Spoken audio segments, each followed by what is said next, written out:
खबर UP live, आपकी खबर तेज असर।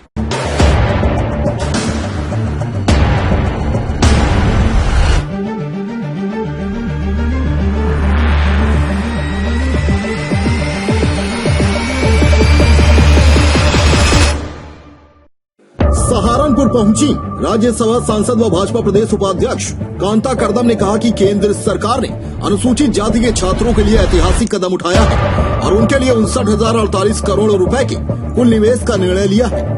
आज सर्किट हाउस में पत्रकारों से वार्ता करते हुए उन्होंने कहा कि एक अनुमान के अनुसार देश में 1,36,00,000 की बड़ी संख्या ऐसे छात्रों की है जो आर्थिक कारणों से 10वीं के बाद की पढ़ाई वर्तमान में जारी नहीं रख पाते। ऐसे अनुसूचित जाति के गरीब छात्रों को अपनी इच्छा अनुसार उच्चतर शिक्षा को जारी रखने के लिए एक अभियान चलाया जाएगा और इस वर्ग को उच्च शिक्षा प्राप्त करने के पूरे अवसर दिए जाएंगे। केंद्र की मोदी सरकार की सोच यह है कि आर्थिक परेशानी के कारण कोई भी छात्र उच्चतर शिक्षा से वंचित न रह पाए और इसको पूरा करने के लिए केंद्रीय मंत्रिमंडल ने अगले 5 वर्षों में 5 करोड़ से अधिक अनुसूचित जाति के छात्रों को लाभ पहुंचाने के लिए मैट्रिकोत्तर छात्रवृत्ति PMS-SC की केंद्रीय प्रायोजित स्कीम में बहुत बड़ा बजट आवंटन किया है। 6 करोड़ ऐसे गरीब छात्र हैं जो वर्तमान में 10वीं कक्षा के बाद अपनी शिक्षा को जारी नहीं कर सकते। हम सबका भी नहीं यह होता रहता है कि सब घर के बच्चे पढ़े। गरीब कितना भी है, उसे खाने की दिक्कत है या किसी चीज की दिक्कत है, वो बात अलग है।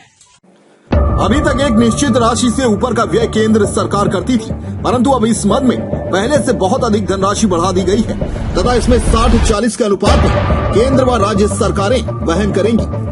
केंद्र सरकार का अंशदान 60% व राज्य सरकार का 40% होगा, जिससे अब लाभार्थियों की संख्या बढ़ जाएगी। सांसद कांता कर्दम ने कहा कि केंद्र सरकार द्वारा दिए जाने वाला 60% निर्धारित कार्यक्रम के अनुसार DBT प्रणाली के तहत सीधा छात्रों के खाते में पहुंचेगा। यह स्कीम पूरी पारदर्शिता व सुदृढ़ सुरक्षा उपायों के साथ ऑनलाइन प्लेटफॉर्म पर संचालित की जाएगी, जिससे जवाबदेही, कार्य क्षमता और बिना विलंब के समयबद्ध सहायता सुनिश्चित होगी। छात्रों की पात्रता, जातिगत स्थिति, आधार पहचान और बैंक खातों के ब्यौरे की राज्य ऑनलाइन पोर्टल पर जांच करेंगे। सांसद कांता कर्दम ने कहा कि निगरानी तंत्र को और मजबूत किया जाएगा एवं सोशल ऑडिट थर्ड पार्टी द्वारा वार्षिक मूल्यांकन कराकर और हर एक संस्थान की अर्धवार्षिक स्वतः लेखा परीक्षित रिपोर्टों के माध्यम से किया जाएगा। जनपद सहारनपुर में इस वर्ष 18,666 उच्च शिक्षा व 11,691 11वीं-12वीं के अनुसूचित छात्रों को इस योजना का लाभ मिल पाया है। अब केंद्र सरकार द्वारा 60% अंशदान किए जाने से अब संख्या काफी बढ़ने की उम्मीद है, जिससे कि अनुसूचित जाति के छात्रों को उच्च शिक्षा प्राप्त करने के अवसर प्राप्त होंगे। ये प्रेस वार्ता है और जो ये शिक्षा के लिए आपने रखी है, क्या पूरा मामला थोड़ा बता दीजिए। ये स्कॉलरशिप के रूप में जो यहाँ आप लोगों ने देखा होगा कि अभी यहाँ मैंने बताया है कि 59,048 करोड़ रुपए की घोषणा करी है। उससे जो गरीब बच्चे हैं वो पैसे के अभाव में शिक्षा आगे नहीं ले सकते थे, जो 10वीं के छात्र हैं उनको आगे वो बढ़ें और किस तरह से अपनी शिक्षा लें, मन चाहे अपनी शिक्षा लें, वो भी आगे बढ़ें। इन सब चीज़ों को देखते हुए ये आज जो है इस की घोषणा करी है कि जिससे कि वो गरीब भी बच्चे आगे बढ़ सकें, आगे शिक्षा ले सकें। सबसे ज़रूरी बात है कि सीधा सरकार उनके खाते में जो स्कॉलरशिप का पैसा उनके खाते में आएगा, वो अपने ज़रूरत के अनुसार वो अपने ऊपर खर्च कर सकेंगे। कई बार क्या है, ट्यूशन पढ़ना होता है, पैसे नहीं हैं, किताबें लानी है, ड्रेस लानी है, बहुत सारे खर्चे होते हैं, तो सीधा उनके पास पैसा आ जाएगा और समय से पैसा आ जाएगा तो वो समय से इस्तेमाल उसे कर सकेंगे।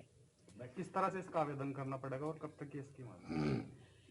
ये ऑनलाइन है, ये स्कीम है और जब इसकी घोषणा है तो ये जल्दी ही इसकी शुरुआत ये हो जाएगी और शुरुआत तो इसकी हो गई है, लेकिन ऑनलाइन इसका ये सब होना है। तो ये अभी राष्ट्रीय स्तर पर और प्रदेश स्तर पर कितने बच्चों के लिए ये जारी किया गया है? अभी ऐसा ना 10वीं के लिए है, ये 10वीं तलबा उसके 10वीं लिए। जो कर चुके हैं या करने वाले हैं उनके लिए, किसके लिए? हाँ, जो कर चुके हैं 10वीं से जो ऊपर के। जो 10वीं कर भी चुके होंगे ना, उनके लिए भी वो आ गया, मतलब उसको पढ़ा। कौन से ईयर तक के शामिल किए गए हैं इसमें? इसमें मैं बता दूं जरा सा। डेस्क रिपोर्ट, खबर यूपी लाइव।